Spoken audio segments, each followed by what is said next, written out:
आप सभी शुभचिंतकों मित्रों को मेरा प्रणाम, नमस्कार, धन्यवाद जी। आप कैसे हैं? आपके दर्शन करने से दास का जीवन धन्य हो जाता है। आज मैं फिर लाइव आया हूं और एक प्रेरक प्रसंग लेकर आया हूं। नालायक बेटा। एक पिता के 3 पुत्र हैं। बाप अपने जीवन की बाजी हार कर तीनों पुत्रों को पढ़ाने लिखाने में कोई कोर कसर नहीं छोड़ना चाहता है। बड़े लड़के को पढ़ाता है, दूसरे लड़के को पढ़ाता है, तीसरे लड़के को पढ़ाता है, लेकिन दूसरा और तीसरा ये दोनों लड़के तो पढ़ लेते हैं, लेकिन बड़े लड़के का पढ़ाई में मन नहीं लगता है। बड़े लड़के का मन पढ़ाई में नहीं लगता है और दूसरा और तीसरा पढ़ करके अच्छे ओहदे पर नौकरी में लग जाते हैं।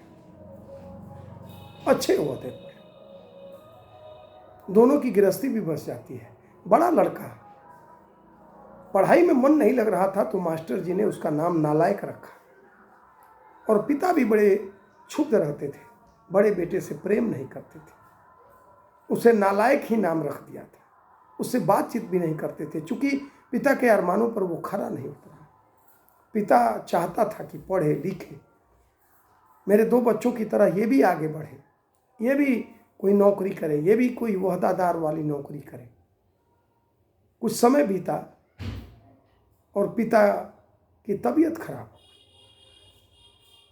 और उसके दूसरे और तीसरे बेटा एक विदेश में नौकरी करने लगा,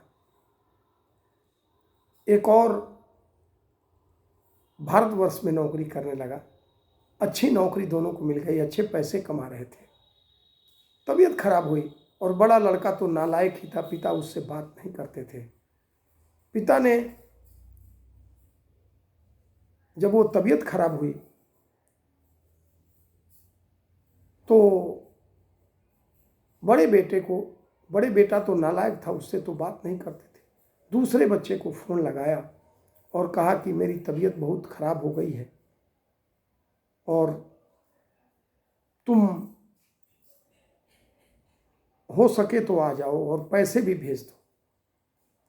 उसने कहा कि पिताजी आजकल मैं बहुत व्यस्त चल रहा हूँ, समय नहीं है और पैसे की भी तंगी चल रही है, आप व्यवस्था कर लीजिए, मैं बाद में आपको रुपया भेज दूंगा। पिता के अरमान टूटे हैं, पिता का ख्वाब टूटा है। जिस बेटों के लिए जीवन की बाजी हारी, पूरी संपत्ति लगा करके पढ़ाया लिखाया, ओहदेदार बनाया, गृहस्थी बसा दी, और आज मेरा तबीयत बिगड़ गया, आज मैं बुढ़ापे में बीमारियों से जूझ रहा हूँ।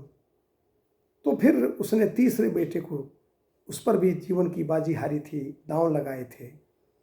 उसने कहा बेटे को कि तुम बहू लेकर आ जाओ, तुम लोगों की हमारी ज़रूरत है और पैसा भी भेजो, क्योंकि पैसा लगेगा, बहुत ज़रूरत है। बेटे ने कहा कि पैसा की चिंता तो मत कीजिए, पैसा तो मैं भेज दूंगा, लेकिन पिताजी मैं विदेश जाने की तैयारी कर रहा हूँ और मुझे बिल्कुल छुट्टी नहीं मिल पा रही है, मैं आऊँगा नहीं, पैसे की चिंता मत कीजिए। बातें तो उसने कह दी, आने का वादा उसने भी नहीं किया, लेकिन कहाँ पैसा भेजता। बात से वचनम किम दरिद्रम, वचन से क्यों दरिद्र हुआ जाए। कह तो दिया कि पैसे की चिंता मत कीजिए, एक फुट्टी कौड़ी भी नहीं भेजा, वो भी नहीं आया, दूसरा बेटा भी नहीं आया, तीसरा बेटा भी नहीं आया। बड़े बेटा से जब 2 बेटा जो लायक थे उनसे उम्मीद टूटा पिता का, तो फिर बड़े बेटा को तो कुछ दिया ही नहीं था, उसने तो पढ़ा ही नहीं था, वो तो नालायक ही था, उससे तो बातचीत ही नहीं करते थे। लेकिन उस बड़े बेटे को पता चला कि मेरे पिताजी की तबीयत खराब है, तो उनको वो आ करके अस्पताल में ले गया। अस्पताल में अच्छी खासी इलाज कराया,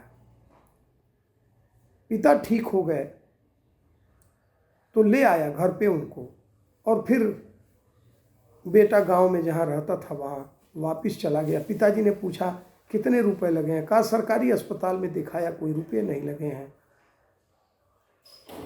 बस आपका आशीर्वाद चाहिए। पिताजी जब ठीक हो गए तो सोचा कि नालायक बेटे की खोज खबर लेनी चाहिए।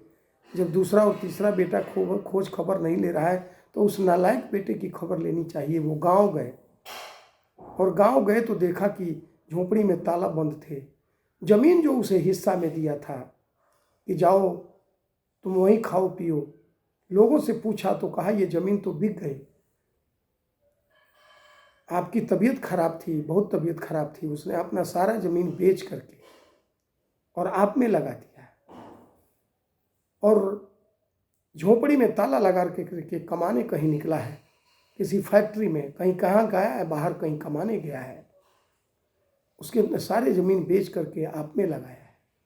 झोपड़ी का ताला खोलकर जब पिताजी अंदर प्रवेश किए तो एक चिट्ठी पड़ी थी उस लिफाफे में। वो लिफाफे से चिट्ठी निकाला तो देखा अस्पताल का 9 लाख रुपए का बिल था और बेटे ने अपने बाप के लिए सारी जायदाद बेच करके जो उसे हिस्से में मिली थी वो 9 लाख रुपया पूरा का पूरा अपने पिताजी को लगा करके पिताजी को ठीक किया था।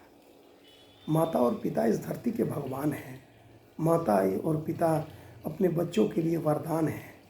माता पिता अपने बच्चों के लिए सारी दुनिया है। जो नालायक बेटा था आज वो लायक हो गया, पिता के काम आया, माता पिता के काम आया, सेवा की। और जिसको पिता ने सब कुछ समझा था, सब कुछ लगा दी थी, जीवन की बाजी लगा दी थी, आज वो बेटा नालायक हो गए और ये नालायक बेटा लायक हो गया। कैसा लगा ये प्रेरक प्रसंग? अगर आपको अच्छा लगा हो तो मिशन मार्ग को लाइक करें, कमेंट करें, सब्सक्राइब करना नहीं भूलें। आप फिर अगले एपिसोड में इसी रूप में आपके दर्शन करूंगा। आप सभी को, शुभचिंतकों को मेरा प्रणाम, नमस्कार, संत महापुरुषों को धन्यवाद जी।